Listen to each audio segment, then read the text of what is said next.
Buenas noches, ¿cómo están? Espero que hayan tenido un excelente día. Aquí estamos una vez más para nuestro tiempo de reflexión sobre la lectura del día de hoy. Si ustedes leyeron el texto que les mandé en la mañana, ya más o menos tienen una idea de lo que vamos a hablar esta noche. Y vamos a hablar de los eventos del día martes. Y el día martes es un día largo. Marcos registra 111 versículos de este día y es el día al que le dedica más versículos de su libro. Y es interesante, es un día de debate, es un día en que Jesús se enfrenta con los fariseos y los sacerdotes, los cuales están tratando de hacerlo ver mal, de hacerlo caer. Como miramos en la lectura de ayer, el pueblo está contento de escuchar a Jesús. Ellos están de acuerdo con las enseñanzas de Jesús. Cuando escuchan a Jesús denunciar la corrupción y denunciar el abuso y denunciar la hipocresía en la religión, en el servicio en el templo, pues la gente está de acuerdo. Ellos saben la situación que está ocurriendo. Mayoría de ellos a lo mejor aún son víctimas del abuso de estos líderes religiosos, y con gusto están escuchando a Jesús. El mensaje que él trae es un mensaje de protesta, es un mensaje de juicio de Dios contra los líderes que están manipulando la palabra de Dios, están manipulando la ley y están abusando de las personas. Bueno, en la mañana del martes ellos regresan a Jerusalén y pasan por el mismo lugar donde estaba la higuera y la ven toda seca, y se dan cuenta cómo la maldición que Jesús hizo el día anterior surtió efecto. Y es una señal, una vez más decíamos ayer, es una señal, conecta todos estos eventos, es una señal de que Dios se ha cansado de la hipocresía del pueblo. Él se ha cansado de la doble vida que la gente lleva, ¿verdad? Por un lado, viven en injusticia, oprimiendo a los pobres, abusando de las viudas, aprovechándose de la gente de fe que viene a adorar con una actitud honesta y sincera al templo, y ellos abusan de estas personas. Y lo peor de todo es, como miramos ayer, que usan el templo como una excusa, usan el templo como un escudo. Y cuánta gente, cuando miramos esto, cuánta gente en el día de hoy hace lo mismo, vive la vida como ellos quieren, pero piensan que con venir el domingo a la iglesia o traer su ofrenda o cantar fuerte o expresarse de una manera efusiva en la adoración o en la alabanza, piensan que con eso están a salvo. Pero el mensaje de Jesús para nosotros y para el pueblo en su tiempo y para nosotros el día de hoy es de que Dios siempre está buscando la consagración de sus hijos, que vivamos un estilo de vida santo delante de Él, ¿verdad? Porque Él es santo, entonces Él nos llama a nosotros a vivir santos, a vivir apartados de lo malo y darle a una adoración honesta, una adoración verdadera a Él, que se la merece. Así que no es que esté mal los sacrificios, no es que esté mal ir a la iglesia el domingo, no es que esté mal dar los diezmos o las ofrendas, o expresar su alabanza con mucha efusión y gozo. No es malo. El problema es cuando nosotros pensamos que eso es lo único que necesitamos hacer como cristianos, que eso es lo único que necesitamos hacer para quedar bien con Dios, ¿verdad? Dios no se fija en las cosas externas, a Él no le importan las cosas externas, le importan solamente cuando viene de un corazón honesto, de un corazón sincero, de un corazón entregado y rendido a su voluntad. Así que hacemos esta hermosa reflexión el día de ayer, ¿verdad? Y miramos qué es lo que Dios quiere de nosotros. Y en estos debates que miramos el día martes, es un párrafo muy largo, así que no vamos a leer todo porque nos va a llevar mucho tiempo. Pero lo que queda de manifiesto en estos debates que Jesús tiene con los sacerdotes y los escribas es, en primer lugar, ellos quieren hacerlo quedar en ridículo, porque su estrategia es, ya que él tiene el favor del pueblo, su estrategia es de que quede mal con la gente. Quedando mal con la gente, entonces ellos pueden aislar a Jesús y entonces pueden hacer menos su influencia, pueden acabar con la influencia que Jesús tiene en las personas. y también van a tener la oportunidad de hacer con él lo que ellos quieren, porque los planes, a este punto, los planes de las autoridades del templo era matar a Jesús. Ya se habían puesto de acuerdo y estaban buscando la ocasión para poder hacerlo. Entonces, haciendo quedar mal a Jesús en frente de la gente, le iba a dar menos influencia y iba a quitarle el apoyo de la gente, para que en un momento dado, cuando ellos decidieran o vieran el momento oportuno para arrestarlo, la gente no se opusiera. Y bueno, lo que sucede en estos debates es todo lo contrario. Jesús deja en vergüenza a esta gente. Y a mí siempre me ha gustado. Yo entiendo que a lo mejor es una razón o un motivo no tan bueno, ¿verdad? Cuando miro estos debates que Jesús tiene, pero cuando miro las tremendas arrastradas que Jesús le da a esta gente, digo, qué sabio es el Señor y qué autoridad tiene, ¿verdad? Y como la gente que lo escuchaba se quedaba admirado de su sabiduría, de su autoridad, de sus enseñanzas. Y yo cuando leo estos pasajes también me causa admiración, y también puedo ver cómo es que Jesús, en lugar de caer en la trampa de estas personas, Él hace que ellos sean los que queden mal. Y bueno, la cuestión es de que Jesús es un hombre justo, es Dios, pero como humano es justo. Él no cometió pecado, no se le podía encontrar una razón para juzgarlo. Y en cambio esta gente estaba llena de excusas, estaba llena de mañas, estaba llena de hipocresía, estaba llena de injusticia, y entonces esa condición se podía sacar a la luz fácilmente. Entonces yo nomás quiero hacer referencia a uno de estos debates que Jesús tiene con estos líderes religiosos. En Marcos 12, 13 al 17, dice que le enviaron después a unos fariseos, y fíjese, había unos líderes políticos, ¿verdad?, que no les convenía el ministerio de Jesús o la persona de Jesús, y usan a estos fariseos. ¿Cómo es? Yo no sé si usted puede entender esto. Los líderes religiosos al final de cuentas, son unas marionetas en las manos de los políticos en el contexto de estos eventos. Estos líderes envían a los fariseos y a los herodianos, los principales sacerdotes, que no solamente están dirigiendo la cuestión religiosa, como dijimos ayer, del pueblo, pero también tienen un puesto político. Ellos son los que conectan o representan al pueblo ante el gobierno romano, y mandan a los fariseos y a los herodianos para sorprender a Jesús en sus afirmaciones, para hacerlo caer. Y entonces le dijeron: maestro, sabemos que eres sincero y no tienes en cuenta la condición de las personas, porque no te fijas en la categoría de nadie, sino que enseñas con toda fidelidad el camino de Dios. Y ahí va la pregunta. O sea, esta gente labiosa, ¿verdad?, hipócrita, empieza adulando al Señor, como que si Jesús se va a dejar llevar por esta falsa alabanza, por este falso reconocimiento. Él conoce los corazones, ¿verdad? Y Él sabe que hay en su corazón, Él sabe que es la intención con la que ellos vienen. Bueno, aquí viene la pregunta de estos fariseos y herodianos, y le dicen: ¿está permitido pagar el impuesto al emperador o no? ¿Debemos pagarlo o no? Pero Él, conociendo su hipocresía, les dijo: ¿Por qué me tienden una trampa? Muéstreme un denario. Cuando se le mostraron, preguntó: ¿de quién es esta cara y este título? Respondieron: del emperador. Entonces Jesús les dijo: den al emperador lo que es del emperador, y a Dios lo que es de Dios. Y ellos quedaron sorprendidos por la respuesta. Si se da cuenta, estas personas vienen a tratar de hacer caer a Jesús, y la pregunta realmente es muy astuta, es muy buena, porque si Jesús hubiera dicho: no le den el impuesto a César, entonces se echaba de enemigo al gobierno. Y por el otro lado, si él hubiera dicho que sí se le debe dar el impuesto a César, se echaba de enemigo al pueblo.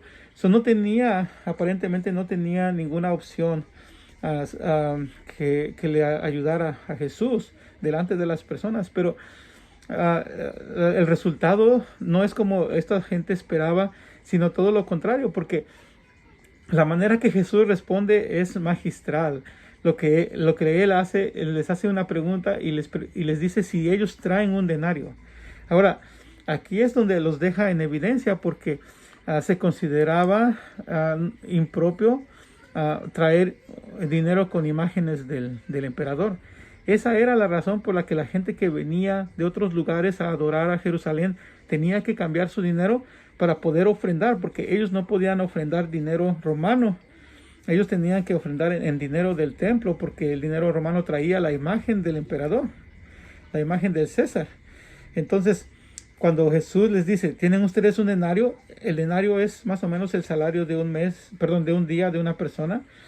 Entonces, estos hombres le enseñan un denario. O sea, se están quemando ellos solos al traer monedas que no se deben de traer. Menos gente como ellos que son líderes religiosos no deberían por qué cargar ese tipo de dinero. Pero ahí lo tienen. So, la primera cosa que Jesús hace, en lugar de él ser puesto en evidencia, él pone en evidencia a los fariseos y a los herodianos, a esta gente religiosa. Así que, en primer lugar, esto ya los pone, les voltea, ¿verdad?, su trampa, y hace que ellos caigan en su propia trampa al ponerse en evidencia con el hecho de traer este tipo de dinero en su bolsa. Y luego la pregunta que sigue, Jesús le dice, ¿de quién es la cara? ¿De quién es la imagen en la moneda? Hace énfasis en esto para que la gente mire qué es lo que estos religiosos hipócritas traen en sus pertenencias. Y ellos son muy meticulosos con los demás acerca de cómo cumplir la ley y todos esos requisitos, pero ellos mismos no lo hacen. Y eso es una de las cosas que Jesús les ha echado en cara muchas veces. Bueno, entonces le dicen la imagen de la moneda es del César, es del emperador. Entonces Jesús responde, bueno, denle al César lo que es de César y a Dios lo que es de Dios. Y esto se ha hecho famoso, ¿verdad? Esta frase se ha hecho famosa, por eso la quería comentar, porque lo que Jesús está diciendo, bueno, le está diciendo, den al César lo que es de César. O sea, le está diciendo, en primer lugar, ustedes tienen, ese dinero que ustedes tienen es pagano, es del mundo, es del César. Así que regrésenselo, ¿verdad? Dénselo al César. Pero la otra cosa que está diciendo, y es muy importante, dice, porque realmente lo que Jesús añade pareciera que no tiene sentido con la pregunta, pero él no está cayendo en la trampa y da una respuesta completa. Él dice, denle al emperador lo que es del emperador, ¿verdad? Y a Dios lo que es de Dios. El hecho de decir, denle al César lo que es del César y a Dios lo que es de Dios, de hecho está respondiendo de una manera muy correcta a la pregunta al decir, bueno, ¿qué es del emperador? ¿Qué es lo que el emperador tiene? No tiene nada. ¿Qué es lo que le pertenece a Dios? A Dios le pertenece todo. Entonces, vamos a darle a Dios lo que es de Dios y al César lo que es de César. ¿Qué le pertenece al César? Nada. ¿Qué le pertenece a Dios? Todo. Entonces, ¿a quién vamos a darle nuestro tributo? ¿A quién vamos a darle nuestra ofrenda? ¿A quién vamos a darle nuestra vida? ¿A quién vamos a darle nuestra alabanza, reconocimiento, adoración, reverencia? A Dios. Porque Dios lo tiene todo. De Él es todo. Y el emperador no tiene nada. Así que Él da una respuesta específica, le da una respuesta correcta a lo que estos hombres están preguntando, y los deja quedar en mal porque les pone en evidencia que traen su dinero, y al final Jesús termina diciendo, no importa al César. Realmente el César no se merece nada. El que se merece que nosotros pongamos atención y nos enfoquemos es en Dios. Como diciéndoles, ustedes por qué pierden su tiempo y por qué hacen tanto alboroto por cosas como esas que no valen la pena. A Dios al final de cuentas le pertenece todo. Este es uno de los debates que tiene Jesús en el día martes. Bueno, va a tener más confrontaciones con los saduceos también, con la cuestión de la resurrección de los muertos.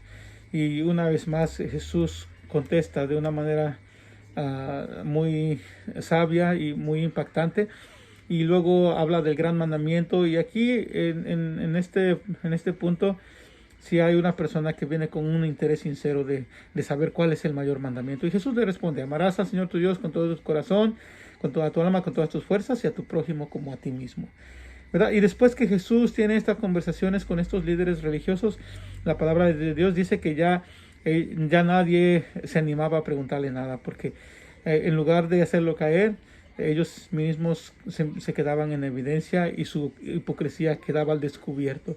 Así es el Señor. Esta noche yo creo que la aplicación de lo que podemos mirar en este día martes, es que Dios nos conoce, ¿verdad? Que nosotros no podemos tentar a Dios, que Él sabe nuestro corazón, y una vez más Él hace énfasis en eso.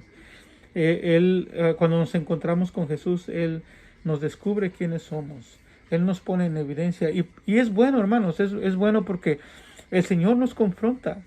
Y miramos en el pasaje de hoy, esta gente, estos líderes religiosos, al ser confrontados, no reconocían sus errores, no reconocían su situación. Ellos eran conscientes de lo que estaban haciendo. No lo estaban haciendo por error o por equivocación. Ellos habían armado un sistema donde se aprovechaban de los demás y estaban conscientes de la injusticia. Pero cuando sentían la confrontación, en lugar de reconocer y humillarse delante de Dios, la decisión que tomaron era matar a Jesús.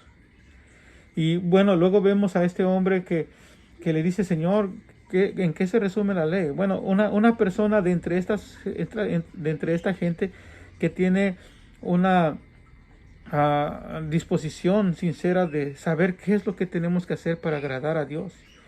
Entonces Jesús siempre, ¿verdad? Él siempre está dispuesto. Lo que a mí me llama la atención en que Jesús, Dios nos amó tanto, envió a su Hijo Jesucristo a morir por nosotros en la cruz, pero eso no quiere decir que nos va a apapachar nuestros pecados, que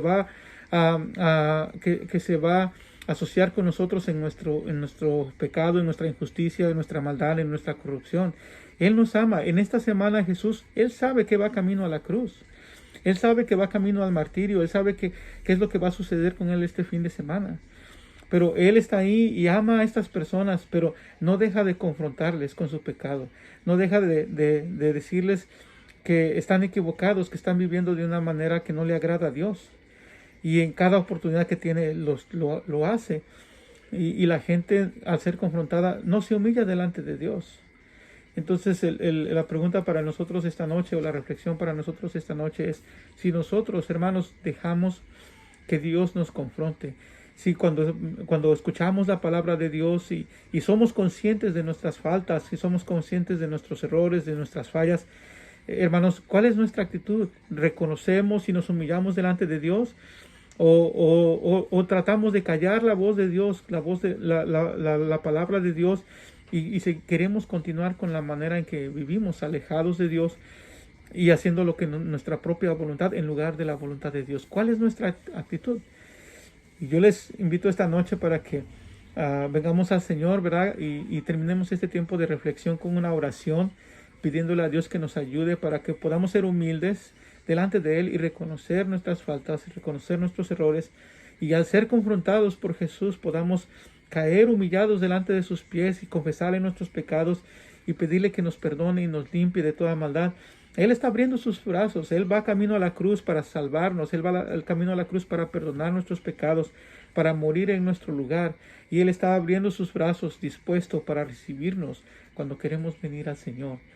Así que al mirar estos pasajes, hermanos, que el Señor pueda tocar nuestro corazón en esta noche y podamos ser confrontados y podamos humillarnos delante de Él. Así que vamos a terminar con una oración. Padre Santo, te damos gracias por tu palabra. Te damos gracias, Señor, porque podemos, Señor, verte en tu amor, Señor, con esa decisión que ya habías tomado de ir a la cruz, Señor, por amor a cada uno de nosotros. Señor, dice tu palabra que tú amaste a todo el mundo, Señor. Y aún, Señor, en esa decisión que habías tomado, aún tú no lo haces, no miras o no nos pasas por alto nuestras maldades, nuestros pecados, porque tú quieres que nosotros podamos caminar en tu voluntad y nos confrontas, Señor, así como confrontaste a toda esta gente y les dijiste su hipocresía, Señor. Señor, esta noche nos confrontas a nosotros. Señor, la única cosa que podemos hacer esta noche es reconocer, Señor, nuestras faltas, nuestra maldad, nuestro pecado y poder rendirnos delante de tu presencia, Señor. Estos hombres fueron necios y rebeldes y decidieron permanecer en su pecado, Señor, pero te pedimos que nosotros podamos tomar una decisión sabia y tener temor tuyo y humillarnos delante de ti para poder seguirte, Señor, y servirte reconociendo, Señor, que te necesitamos como nuestro Salvador. Señor, cada uno de mis hermanos, mis amigos que nos ven en esta noche, Señor, que tú puedas tocar sus corazones, Señor, y que podamos rendirnos delante de ti, Señor, pidiéndote que tú seas el Dios y Señor de nuestras vidas, Padre, y que podamos aceptar el perdón que nos ofreces en esa cruz, Señor, ese perdón que nos da esperanza y que nos limpia de toda culpa y de toda maldad. Te damos gracias, Señor, por tu amor y tu misericordia, Señor, y por el sacrificio que tú hiciste en la cruz. Y por ese amor, Señor, que nos confronta, ese amor que nos corrige, ese amor que nos guía, ese amor que nos muestra cuál es el camino, Señor. Solamente ayúdanos a ser sensibles y a humillarnos delante de ti para hacer tu voluntad cada día, Padre. Te lo pedimos en el nombre de Jesús. Amén. Gracias, hermanos, una vez más por conectarse. Y yo sé que estamos ocupados, tenemos muchas cosas que hacer, pero qué bueno es poder parar un momento y tener un tiempo de reflexión. Ojalá que sean bendecidos con lo que estamos reflexionando esta semana. Acuérdense que el viernes tenemos nuestro servicio de Viernes Santo en nuestra iglesia a las 7:30 de la noche y luego el domingo a las 8 de la mañana en nuestro servicio de resurrección. El sábado no tenemos servicio, así que lo vamos a usar para tiempos de reflexión y prepararnos para celebrar el domingo la resurrección de Cristo, de nuestro Señor y Salvador Jesucristo. Que Dios les bendiga.